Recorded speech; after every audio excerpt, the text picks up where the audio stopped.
Hey there, welcome back to Reliable Prepper. Today we're going to talk about something every family needs to understand: what happens when the world falls apart.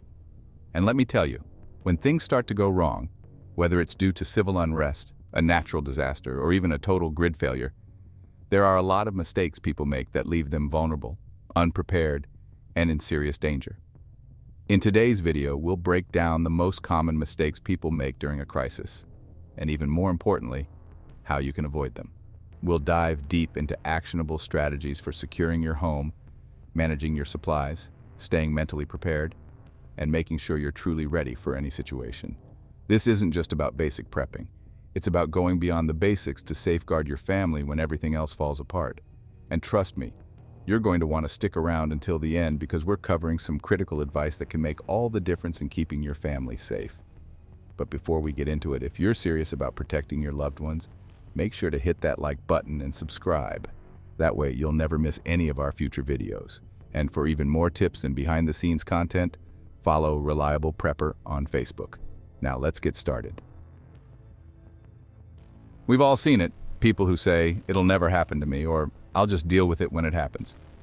That right there, that's the biggest mistake you can make when facing a crisis. Whether it's a hurricane, a long-term blackout, civil unrest, or any other situation where life as we know it is disrupted, being unprepared will leave you scrambling at best and in serious danger at worst. So what does preparation look like? For starters, you need to start small but think big. A lot of people get overwhelmed thinking they need to have a year's worth of food and supplies stocked up right away. The truth is, you can start small and build your way up over time. Aim for a month's worth of non-perishable food and clean water. As you go, add to your stockpile until you have at least 3 to 6 months of essentials. But don't just stop at food and water. Make sure you have a survival plan in place for your entire family. Sit down with them and ask, what happens if we're separated when disaster strikes? Where will we meet? How will we communicate? Everyone should know the answers to these questions because in a crisis, communication lines go down quickly, and you won't have time to figure it out on the fly. Once you've covered those basics, start thinking bigger. What if the power grid is down for weeks? What if you're stuck inside your home for months without being able to safely leave? Those are the scenarios you need to plan for, and the earlier you start, the better. A lot of people think, if things go bad, I'll just call 911 or the government will step in to help. But let me tell you something. When society starts to crumble, those services will be overwhelmed or unavailable entirely. Emergency services like police, fire departments, and even ambulance crews will be swamped with calls from people in desperate need. Roads might become impassable due to natural disasters, civil unrest, or debris, and first responders simply won't be able to get to everyone. Government resources, stretched thin, will be prioritized for the most critical situations, and those expecting help could find themselves waiting for days, weeks, or even longer. This is why relying on someone else to help you is a dangerous mistake. If you're counting on someone to come rescue you when things fall apart, you're putting your family at risk. Instead, you need to adopt a self-reliant mindset. Think about it like this. If no one is coming to help, what would you do? You need to be ready to handle your own food, water, security, and medical needs for an extended period. Having this self-reliant mentality gives you a tremendous sense of control and peace of mind because you know you won't be left stranded, waiting for help that might never arrive. However, being self-reliant doesn't mean you have to isolate yourself completely. In fact, forming alliances with trusted neighbors or friends can be one of your strongest assets. During a crisis, a small group can accomplish far more than a single person or family. Whether it's pooling resources, sharing knowledge, or providing backup security, having people you trust by your side can increase your chances of survival. But here's the catch.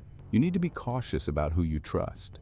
Sharing too much information about your preparations can make you a target.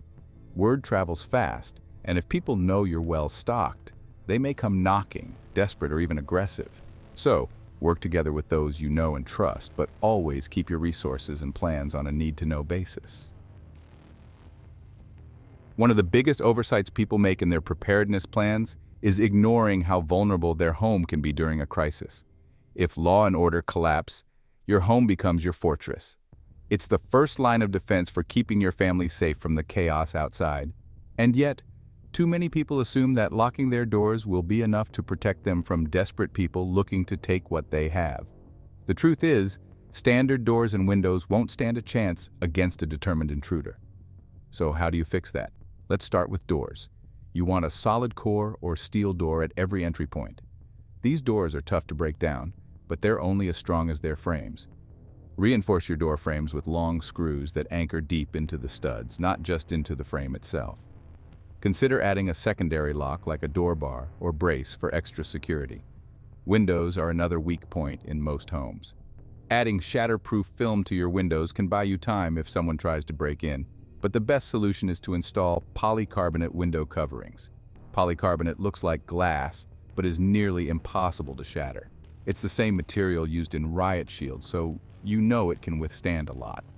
And don't forget about your garage or basement. These areas are often overlooked, but they can be easy targets for intruders. Reinforce your garage door with manual locks or a security bar to prevent it from being lifted. Secure basement windows and doors with bars or grates. Every entry point needs to be a challenge for anyone trying to get inside. In a crisis, keeping your home well lit can be a powerful deterrent to would-be intruders. A house that's sitting in complete darkness during a blackout is a beacon for trouble, signaling that it's vulnerable. On the other hand, a house with bright exterior lighting shows that someone is home and aware. But here's the trick: don't rely on grid power. You need solar-powered lights that stay functional even when the power's out. Motion-activated solar lights are a great option because they not only light up your property but also alert you when someone's nearby. Place these lights strategically around your home, near doors, windows, and at the corners of your property. Let's take it a step further with perimeter defense. You want to create as many obstacles as possible between your home and any potential threats.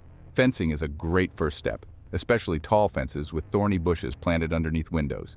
Intruders don't want to deal with barriers that slow them down or increase their chances of getting caught. Adding security cameras to the mix is also smart.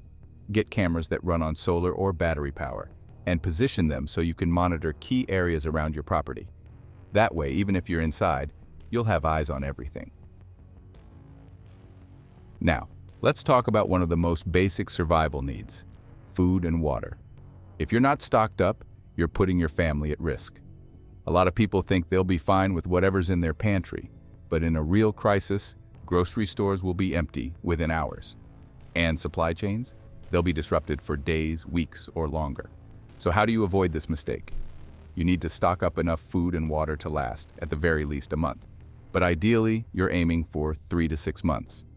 Focus on high-calorie, non-perishable foods that are easy to store and prepare. Canned goods, dried beans, rice, and pasta are all great staples to have. But don't overlook high-energy snacks like protein bars, peanut butter, and trail mix. These foods pack a lot of calories into a small space. Water is just as important, if not more. You need to store at least 1 gallon of water per person per day, and that adds up fast. For a family of 4, that's 120 gallons for just a 30-day period. If storing that much water sounds like a challenge, consider using water filtration systems like portable filters or purification tablets. That way you can safely use water from natural sources if necessary. And one more thing, rotate your stock. Don't just store it and forget about it.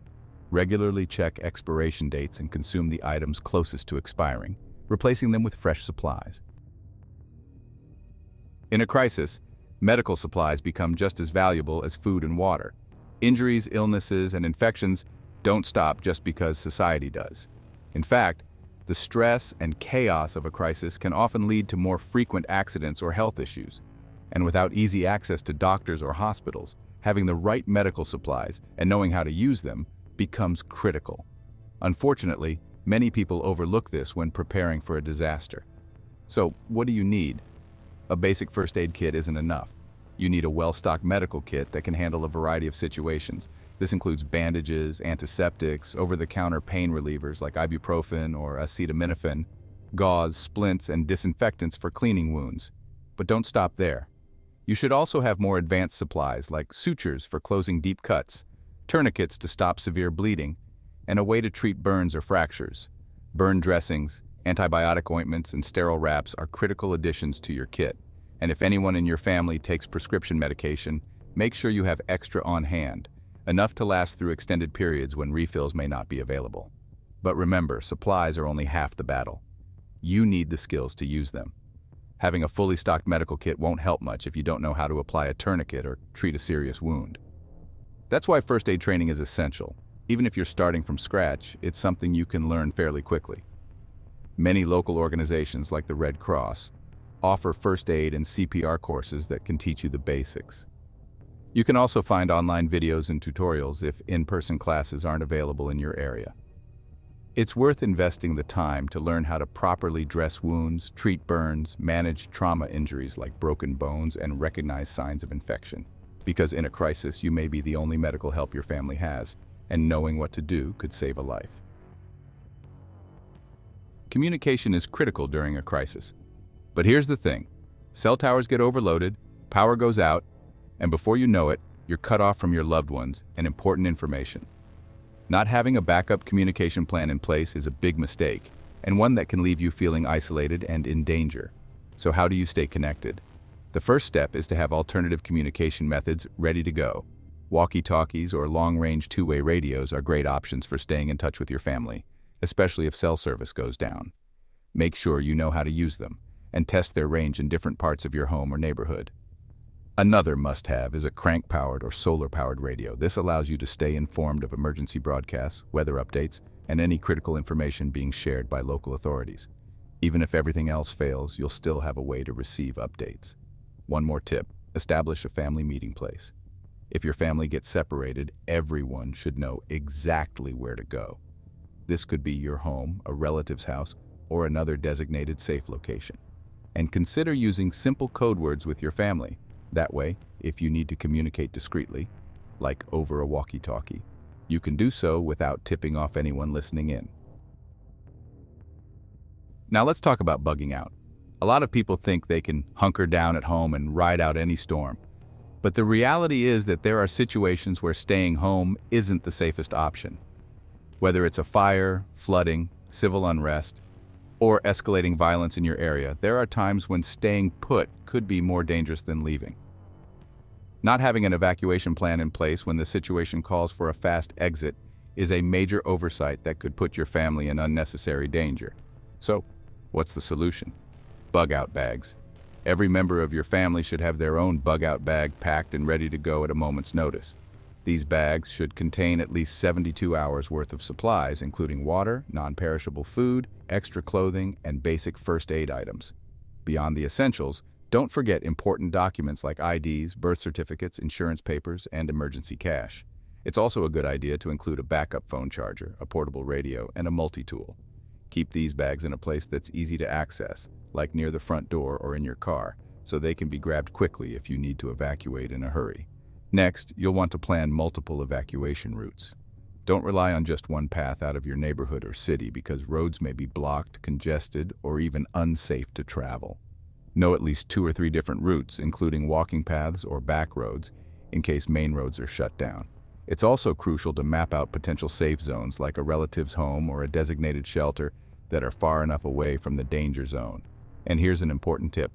Make sure your family regularly practices these routes. It's one thing to have a plan, but it's another to execute it under pressure. Practicing these evacuations ahead of time will ensure that everyone knows what to do in a high-stress situation, where quick thinking and muscle memory are essential. Having confidence in your plan can be the difference between a calm, organized evacuation and chaos. Power outages are a major risk during a crisis. What most people don't realize is that these outages can last a lot longer than a few hours or days. Not having a backup power plan is a critical mistake because once the power grid goes down, you're left without essential resources like heat, lighting, communication, and cooking options. One of the best ways to prepare for a long-term power outage is to invest in reliable backup power solutions. Solar chargers are a good starting point for keeping small electronics like phones, radios, or flashlights charged. But they won't be enough if you need to power larger appliances like a fridge, heater, or medical equipment. That's where a solar generator comes into play. Unlike traditional gas generators, solar generators run on sunlight, meaning they provide power indefinitely as long as you have access to solar energy. They're silent, require no fuel, and can be a game changer when you're off the grid for long periods. Just make sure you have enough solar panels to capture the energy you'll need. For situations where solar isn't enough or sunlight is limited, a dual-fuel generator is another excellent option. These generators run on both gasoline and propane, giving you flexibility with your fuel sources. Gas may be difficult to find during a prolonged crisis, but propane has a longer shelf life and can be stored safely for extended periods. The key to making this work is fuel management. You need to have enough propane or gasoline safely stored to keep your generator running for as long as necessary. Regularly rotating your fuel supplies will ensure they remain usable when the time comes. And don't forget about alternative cooking methods. Even if you have a generator, conserving power is important. Portable camp stoves, propane stoves, or even wood-burning stoves can be lifesavers when your kitchen appliances are no longer functional. Having multiple options means you're covered, whether you're indoors or outdoors, and reduces your reliance on any single power source. This last one is often overlooked, but it's one of the most important parts of surviving a crisis: mental preparedness. The psychological toll of living through a disaster can be overwhelming. People who aren't mentally prepared often fall into panic, depression, or worse. And that kind of stress can lead to bad decisions. So how do you avoid it? First, keep a routine. Having a daily structure, even in a crisis, helps maintain a sense of normalcy. You could schedule time for checking supplies, practicing survival skills, or securing your home. Staying busy keeps your mind occupied and prevents you from spiraling into fear or panic. It's also important to have some form of entertainment. Books, puzzles, board games. These might seem trivial, but when you're stuck inside for days or weeks, having something to keep your mind engaged can make all the difference. And lastly, stay connected with your family. In a crisis, teamwork is essential. Encourage open conversations about fears, concerns, and what comes next. When everyone feels heard, the stress level drops, and you can tackle the situation as a united front. So there you have it. These are the top mistakes people make when the world falls apart, and now you're armed with the knowledge to avoid them. But here's the thing. Preparation is not a one-time task. It's not something you do once and forget about. It's an ongoing process, a mindset that becomes part of your daily life. Every day, you should be taking steps to improve your preparedness, because in a crisis, every advantage you have matters. Let's face it, the world is unpredictable. We've seen how quickly things can go from normal to chaos. Natural disasters, pandemics, economic turmoil, and even civil unrest can happen at the drop of a hat. And when those things happen, you won't have time to go out and buy supplies, make a plan, or secure your home. By the time you realize what's happening, it'll be too late. That's why you need to start preparing now. Build your stockpile of food, water, and medical supplies. Fortify your home. Learn the skills that will keep you and your family safe when there's no one else to rely on. And perhaps most importantly, make sure you and your family are mentally ready for the stress and challenges that come with a crisis. It's not just about surviving. It's about thriving in the face of adversity. But remember, you don't have to do it all at once. Preparedness is a journey. Start with the basics, like we discussed today, and build from there. Even small steps like reinforcing a door or stocking up on extra food can make a huge difference when disaster strikes. The key is to keep going. Every little bit counts when it comes to keeping your family safe. And don't forget, you're not alone in this. The prepper community is strong, and we're here to support each other. I want to encourage you to engage with other like-minded people. Share your knowledge, learn from others, and build those alliances we talked about. Strength in numbers is real. Whether it's sharing tips on securing your home or helping each other in times of need, having a network can make all the difference. If you found this video helpful, make sure to hit that like button and subscribe so you never miss any of our future videos. We're always putting out new content to help you stay informed and prepared for whatever might come your way. Also, make sure you follow Reliable Prepper on Facebook, where we post exclusive content, updates, and tips that can take your preparedness to the next level. I can't stress this enough. Don't wait until it's too late. Start today, build your skills, and make sure your family is ready for whatever comes next. You don't want to be the one scrambling for supplies or trying to figure out a plan when the world is falling apart around you. Thanks for watching, and as always, stay safe, stay prepared, and we'll see you in the next video.